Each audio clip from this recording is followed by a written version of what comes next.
नमस्कार साथियों, स्वागत है आपका एक बार फिर से।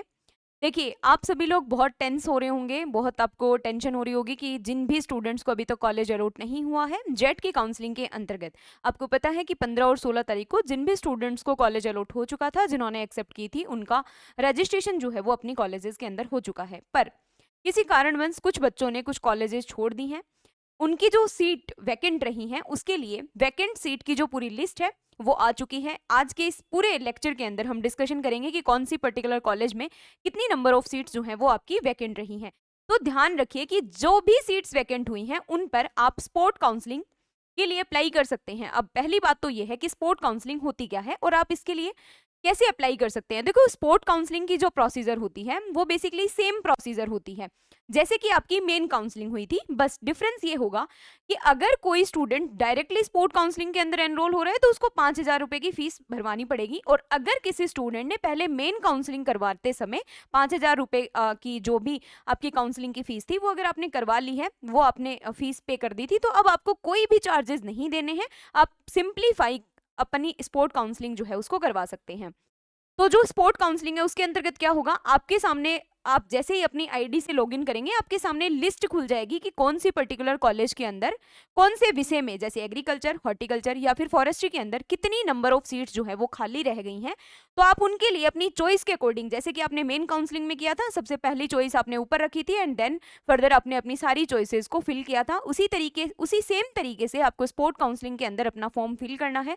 और ध्यान रखना कि ये जो पर्टिकुलर आपकी प्रोसीजर है ये स्टार्ट हो चुकी है, तो लेट ना करें। अपनी पहले एक रफ पेपर लेकर पहले पूरी शीट बना लें कि आपकी चॉइसेस के अकॉर्डिंग आप कौन कौन सी कॉलेजेस को किस किस नंबर पर फिल करना चाहते हैं, और उसके बाद में उसी तरीके से आप अपना फॉर्म जो है वो भरना सुनिश्चित करें। तो सबसे पहले हम स्टार्ट करते हैं। देखिए, आप यहाँ पर देख सकते हैं, यहाँ पर एन जो है वो हमें बता रहा है नॉर्मल सीट को, और डैश इंडिकेट कर रहा है कि यहाँ पर कोई भी सीट वैकेंट नहीं रही है। यहाँ पर पी जो है वो बता रहा है पेमेंट सीट को, और पेमेंट सीट कितनी वैकेंट रही हैं, ये सारी जो पर्टिकुलर नंबर ऑफ सीट हैं ये यहाँ पर दिखाई गई हैं। जैसे कि हम बात करें, ऑब्वियस सी बात है, हम पांचों यूनिवर्सिटी के जो कैंपस हैं उनकी बात करते हैं, जो मेन कैंपस हैं। तो एसकेएन कॉलेज ऑफ एग्रीकल्चर जॉबनेर में नॉर्मल सीट के ऊपर आपकी कोई भी सीट वैकेंट नहीं है, लेकिन आप पेमेंट सीट, एक पेमेंट सीट जो है वो वैकेंट है। तो अगर आप पेमेंट सीट को अफोर्ड कर पाते हैं तो आप एसकेएन कॉलेज ऑफ एग्रीकल्चर जॉबनेर जो है वहां पर एडमिशन पा सकते हैं। यहाँ पर पेमेंट सीट जो है वो एक वैकेंट है, यानी कि कोई भी एक स्टूडेंट जो है उसको ये सीट मिल सकती है। तो अगर आप पेमेंट को अफोर्ड कर पाते हैं तो आप इसको लगा सकते हैं। अगर हम आरसीए उदयपुर की बात करें तो यहाँ पर नॉर्मल सीट एक वैकेंट है और पेमेंट सीट जो है वो नंबर्स में 4 वैकेंट है। देखो, सिंपल सा मीनिंग है, नॉर्मल और पेमेंट का भी मतलब आप यहाँ पर जान लीजिए। नॉर्मल और पेमेंट सीट के अंदर सिर्फ इतना वेरिएशन होता है आपकी फीस का, कि नॉर्मल सीट के अंदर आपकी फीस जो है वो कंपैरेटिवली काफी कम लगती है, 5-6-7 हज़ार रुपए लगती है, और पेमेंट सीट के अंदर जो आपकी फीस है वो कंपैरेटिवली 3-4-5 गुना हो जाती है, यानी कि लगभग आप मान सकते हैं 40-50 या 60 हज़ार तक जो भी है आप अपनी सीट मैट्रिक्स के अंदर उसकी फीस जो है वो देख सकते हैं। बाकी इसके अलावा आपकी डिग्री में, आपके पढ़ने में, आपकी जो लास्ट में आपको मार्कशीट्स मिलेंगी उनमें किसी तरीके का कोई चेंजमेंट नहीं होगा। सिर्फ एक बेसिक अंतर होता है, वो आपके पैसों में, आपकी फीस में। नॉर्मल सीट के जो स्टूडेंट्स होते हैं जिनको नॉर्मल सीट मिली है उनमें पेमेंट कम लगती है, और पेमेंट फीस वालों में थोड़ी पेमेंट जो है वो कंपेरेटिवली ज्यादा लगती है। अब हम बात करते हैं कॉलेज ऑफ एग्रीकल्चर बीकानेर के अंदर। तो यहाँ पर इस कॉलेज, इसके भी मेन कैंपस में नॉर्मल 2 सीटें वैकेंट रही हैं और पेमेंट पर 3। इसके अलावा कॉलेज ऑफ एग्रीकल्चर जोधपुर में 2 नॉर्मल सीटें वैकेंट रही हैं और यहाँ पर पेमेंट सीट कोई भी वैकेंट नहीं रही है। देन हमारी यूनिवर्सिटी आती है college of agriculture COA Kota, जो कि एग्रीकल्चर यूनिवर्सिटी कोटा का मेन कैंपस है। यहाँ पर नॉर्मल सीट 3 वैकेंट है और पेमेंट सीट 1 वैकेंट है। देन हमारे कुछ इंपॉर्टेंट जो भी गवर्नमेंट कैंपसेस हैं उनकी बात करते हैं, जैसे कि कॉलेज ऑफ एग्रीकल्चर नागौर में यहाँ पर नॉर्मल के लिए 3 सीट वैकेंट है और पेमेंट के लिए 1 सीट वैकेंट है। अगेन सुमेरपुर वाली जो कॉलेज है उसमें 4 नॉर्मल सीट और 3 पेमेंट सीट वैकेंट है। पायतू जो कॉलेज है उसमें नॉर्मल 5 सीट और पेमेंट जो है वो 5 सीट। अगेन हिंडोली, जो कि अभी नया कैंपस भी बन चुका है, उसका एक काफ़ी अच्छा कॉलेज है। हिंडोली के अंदर नॉर्मल 3 सीट और पेमेंट जो है वो आपकी 5 सीटें इसके लिए वैकेंट है।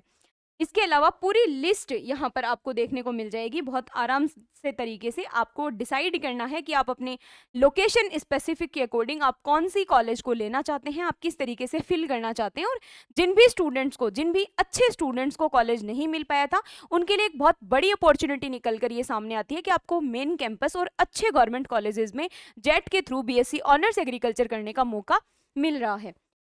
इसके अलावा अगर भीलवाड़ा कॉलेज की बात करें तो यहाँ पर नॉर्मल में 1 सीट वैकेंट है और पेमेंट की कोई भी सीट यहाँ पर वैकेंट नहीं है। इसके अलावा किशनगढ़ बास अलवर जो है वहाँ पर नॉर्मल सीट 1 वैकेंट है और पेमेंट पे 4 हैं। नवगांव में नॉर्मल सीट 4, पेमेंट सीट 4 और बसेड़ी धौलपुर में नॉर्मल 3 और पेमेंट जो है वो 10 सीट वैकेंट रही हैं। भरतपुर की बात करें तो नॉर्मल 5 सीट और पेमेंट जो है वो 4। और फतेहपुर शेखावाटी जो कि अपने आप में एसकेएन के अंडर आने वाली एक बहुत अच्छी गवर्नमेंट कॉलेज के तौर पर जानी जाती है। तो जो शेखावाटी की कॉलेज है उसमें नॉर्मल सीट पर 1 सीट वैकेंट है और पेमेंट सीट जो है वो 3 वैकेंट है। इसके अलावा झिलाई टोंक जो है वहां पर नॉर्मल सीट 3 वैकेंट है और पेमेंट सीट 9 वैकेंट है। कोटपुतली जो है वहां पर नॉर्मल 3 सीट वैकेंट है और 4 सीट पेमेंट वैकेंट है। और अगर कुमेर भरतपुर की बात करें वहां पर नॉर्मल 8 सीट वैकेंट है और पेमेंट 14 सीट वैकेंट है। इसके अलावा भी नंबर ऑफ कॉलेजेस में आप देख सकते हैं कि एक गवर्नमेंट कॉलेजेस की हम बात कर रहे हैं जहां पर आप बहुत अच्छे तरीके से और बहुत विश्वास के साथ में एडमिशन पा सकते हैं। अगर हम बात करें प्रीतमपुरी सीकर की तो यहाँ पर नॉर्मल सीट 3 वैकेंट है, पेमेंट जो है वो 3 वैकेंट है। चांद कोठी की बात करें तो नॉर्मल सीट 13 वैकेंट है और पेमेंट सीट 5 वैकेंट है। हनुमानगढ़ में भी आप इसी तरीके से देख सकते हैं 3 और 7 नॉर्मल और पेमेंट रेस्पेक्टिवली। श्री गंगानगर में भी नॉर्मल और पेमेंट 5 और 10। बाड़मेर में भी 10 जो है वो आपकी नॉर्मल सीट वैकेंट है। इसके अलावा जितनी भी सारी हैं उनके अंदर हमने नॉर्मल सीट्स को कंसीडर किया है। यहाँ पर नॉर्मल सीट 3 है, जैसे हिंडोन सिटी के अंदर भी अगेन 9 सीट्स हैं। बारा के अंदर अगेन 3 सीट हैं, गवर्नमेंट कॉलेज ऑफ एग्रीकल्चर बारा। इसके अलावा करौली, सवाई माधोपुर, इन सारी गवर्नमेंट कॉलेजेस के अंदर आपकी सीट्स जो हैं वो वैकेंट रही हुई हैं। तो आप अपनी चॉइसेस के अकॉर्डिंग और अपनी प्रेफरेंस के अकॉर्डिंग आप अपनी जो कॉलेजेस हैं वो लगा सकते हैं। जैसे कि अगेन आप यहाँ पर नाम देख सकते हैं कॉलेज का कि कौन सी पर्टिकुलर कॉलेज के अंदर कितनी सीट्स वैकेंट हैं। तो ये इस तरीके से, और जो पर्टिकुलर वेबसाइट है एसकेआरयू की ऑफिशियल वेबसाइट है जो जेट की, उसके ऊपर भी आपको ये पीडीएफ मिल जाएगा। आप इजीली उसका प्रिंट आउट लेकर या फिर डायरेक्टली आप अपनी कॉलेजेस को चॉइस को पेपर पर लिखकर आप किसी भी तरीके से करिए, पर बस ध्यान ये रखना है कि आप को अपनी प्रेफरेंस की कॉलेज मिल जाए, इसके लिए आपको सबसे ज्यादा एफर्ट्स डालने हैं। तो काउंसलिंग का जो पैटर्न है वो भी आपको उसी तरीके से रखना है, क्योंकि देखो कभी कभी आपकी पसंदीदा कॉलेज ना मिलने का कारण हमेशा ये नहीं होता है कि आपके सही नंबर नहीं है, बट आपको कौन सी कॉलेज मिलेगी, आप किस तरीके से काउंसलिंग करवा रहे हैं, इस बात के ऊपर भी निर्भर करती है। तो इसी तरीके से आप देख सकते हैं जैसे सपोत्रा, बस्सी, गंगापुर, खेरवाड़ा, प्रतापगढ़, रावतभाटा, दौसा, धौलपुर, सब में यहाँ पर नॉर्मल सीट्स जो हैं वही मेंशन की गई हैं। ये आप देख सकते हैं 16, 10, 9, 6, 5, 5, ये सारी क्या है, नॉर्मल सीट्स के नंबर हैं जो कि वैकेंट हैं। इसके अलावा जो तिजारा है, इसके अलावा चिड़ावा झुंझुनू में जो है हमारी नॉर्मल की 7 सीट्स वैकेंट हैं। तारानगर, चूरू, कुम्हेर, चिमनपुरा अपने आप में एक अच्छी कॉलेज के रूप में जाना जाता है, नॉर्मल 5 सीट वैकेंट है। इसी तरीके से आप पूरी लिस्ट आप एक बार नजर मार लीजिए कितनी नंबर ऑफ कॉलेजेस हैं, और ये सारी गवर्नमेंट कॉलेजेस हैं, ध्यान रखिएगा। और उनकी इतनी नंबर ऑफ सीट्स नॉर्मल और कुछ कुछ जगह पर पेमेंट सीट जो है वो भी वैकेंट है। तो आप इस तरीके से भी यहाँ पर देख सकते हैं। इसके अलावा ये थी पूरी इन्फॉर्मेशन आपकी जेट काउंसलिंग, और इवन हम कह सकते हैं कि जेट की स्पोर्ट काउंसलिंग से रिलेटेड फॉर्म जो है वो आप फटाफट काउंसलिंग के लिए फिल कीजिए। आपको पूरी जनरल प्रोसीजर बता दी गई है। इसके अलावा फिर भी आपको कोई भी डाउट रहता है, आप कमेंट सेक्शन में कमेंट करके पूछ सकते हैं। आपकी कोई भी क्वेरी है या फिर दिए गए कॉन्टैक्ट नंबर के ऊपर आप कॉन्टैक्ट भी कर सकते हैं। इसके अलावा आपको कोई भी क्वेरी हो तो आप जरूर पूछिए, और तब तक के लिए जुड़े रहिए एक्से के साथ में। Thank you so much.